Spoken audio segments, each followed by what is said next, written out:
Bismillahirrahmanirrahim. Dear viewers, assalamu alaikum. Hope you are well. I am also fine by the grace of Almighty. আলাস English নেটের পক্ষ থেকে আপনাদের সকলকে স্বাগতম জানাচ্ছি। আমি মাহবুবুল আলা।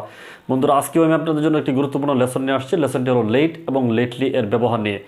বন্ধুরা, আমরা জানি যে ইংলিশ গ্রামারের মধ্যে একটি অত্যন্ত গুরুত্বপূর্ণ টপিক হলো অ্যাডভার্ব। এই অ্যাডভার্বের মধ্যে দুটো অ্যাডভার্ব রয়েছে, লেট এবং লেটলি। এই দুটো অ্যাডভার্বের ইউজিং ইংলিশ গ্রামারের মধ্যে অত্যন্ত গুরুত্বপূর্ণ। এই দুটি ওয়ার্ডের ব্যবহার যদি আমরা না জানি তাহলে কিন্তু আমাদের গ্রামাটিক্যালি কিন্তু অনেক প্রবলেম হয়। তো বন্ধুরা, যাদের এই লেট এবং লেটলি এর উপরে ব্যবহার নিয়ে যাদের কনফিউশন আছে, আমি মনে করি আমার এই ক্ষুদ্র লেসনটি প্রথম থেকে শেষ অবধি পর্যন্ত আপনারা দেখতে থাকলে আশা করি আপনাদের কনসেপ্টে আমি ক্লিয়ার করতে পারবো। তো বন্ধুরা, কথা না বাড়িয়ে চলুন আমাদের মূল আলোচনায় চলে যাই। বন্ধুরা, কথা বলছিলাম লেট এবং লেটলি নিয়ে। এই লেট এবং লেটলি দুটো ওয়ার্ডের প্রথম শাব্দিক যে অর্থ বা অর্থগত যে ডিফারেন্সটা সেটি আমরা একটু দেখে নেই। যে লেট শব্দটির অর্থ হলো, প্রথমে আমি একটু বলে দেই, আপনাদের কনসেপ্টে আমি ক্লিয়ার করি যে দুটোই কিন্তু অ্যাডভার্ব, লেটও অ্যাডভার্ব আর লেটলিও অ্যাডভার্ব। তাহলে এখানে কোনো পার্থক্য নেই, পার্থক্যগুলো হলো অর্থগত। যেমন লেটের যে অর্থ সেটি হলো দেরি করা, বিলম্ব করা, আর লেটলি এর অর্থ হলো সম্প্রতি। যদি আমি একটি ইংলিশের একটা সিনোনিম যদি ব্যবহার করি তাহলে সিনোনিমটি ব্যবহার করতে পারি রিসেন্টলি, রিসেন্টলি। তো লেটের আরেকটি সিনোনিম হলো রিসেন্টলি বা সম্প্রতি, যার ফলটা এখনও বিদ্যমান। বন্ধুরা, এখন আসেন যে এটি কোথায় ব্যবহার করব। লেটটি আমি যে কোনো টেন্সের মধ্যে, এনি টেন্স, যে কোনো টেন্সের মধ্যে কিন্তু আমরা লেট ব্যবহার করতে পারি, কিন্তু লেটলিটি শুধুমাত্র আমরা প্রেজেন্ট পারফেক্ট টেন্সের মধ্যে ব্যবহার করতে পারি।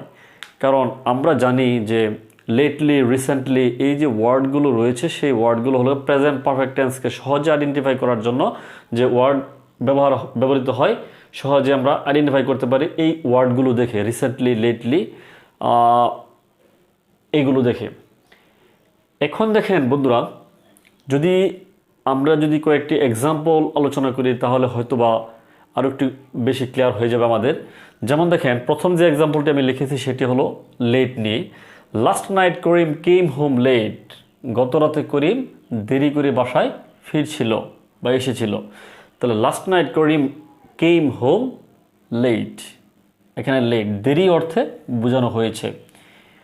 সেকেন্ড এক্সাম্পলটি হলো he has come here lately.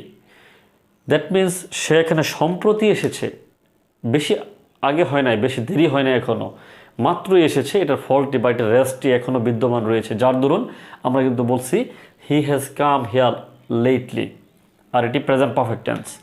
তো বন্ধুরা, আমি বলেছিলাম যে লেট যে অ্যাডভার্বটি সেটি সব টেন্সের মধ্যে হয়ে থাকে। এই ধরনের আমি আরও যদি কয়েকটি টেন্সের ইউজিংয়ের মধ্যে আমি যদি লেটটি ব্যবহার করে আপনাদেরকে দেখাই, আপনাদের হয়তো বা কনসেপ্টটি আরও ক্লিয়ার হবে। বন্ধুরা দেখেন, আরও একটি এক্সাম্পল আমি লিখে রেখেছি যে সাপোজ ধরেন আপনি কোথাও যাচ্ছেন, এখন আপনার সাথে আরও কেউ যাবে ওই জায়গার মধ্যে। এখন সে তার নিজেকে প্রিপেয়ার করতে সে একটু সময় নিচ্ছে বা দেরি করছে। এখন আপনি তাকে ধমকের সহিত বললেন যে why are you being late, তুমি কেন দেরি করছো। দেখেন, এটি কিন্তু প্রেজেন্ট কন্টিনিউয়াস টেন্স। তাহলে প্রেজেন্ট কন্টিনিউয়াস টেন্সের মধ্যে কিন্তু আমি আপনাদেরকে ব্যবহার করে দেখালাম যে লেটটি কীভাবে ব্যবহৃত হয়। যে why are you being late, তুমি কেন দেরি করছো।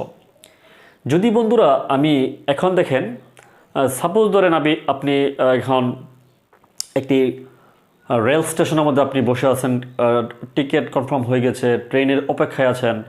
এখন এই সময়ের মধ্যে ট্রেনের জন্য অ্যানাউন্সমেন্ট আসলো যে train will be late at least half an hour. তাহলে কি দাঁড়ালো, আপনি কিন্তু এখানে ব্যবহার করতে পারছেন যে the train will be late at least half an hour, okay. অথবা তারা কিন্তু এরকম করে দেয় যে the Subarna Express will be late at least half an hour. তাহলে বন্ধুরা, আমি মনে করছি যে এই যে লেট এবং লেটলি এর সেন্টেন্সের মধ্যে ব্যবহার যে বিধিটা, সেটাই আপনাদেরকে আমি কনসেপ্ট ক্লিয়ার করতে পেরেছি। তো বন্ধুরা, যারা আমার চ্যানেলটিকে এখনও সাবস্ক্রাইব করেন না, আমার চ্যানেলটিকে সাবস্ক্রাইব করে দেবেন। আর নতুন নতুন আপনাদের বন্ধুদেরকে দেখার সুযোগ করে দেওয়ার জন্য চ্যানেলটিকে বেশি বেশি শেয়ার করে দেবেন। তো বন্ধুরা, আজকে আর কথা বলবো না, আজকের মতো এই পর্যন্তই। আপনারা সকলে ভালো থাকুন, সুস্থ থাকুন। আসসালামু আলাইকুম।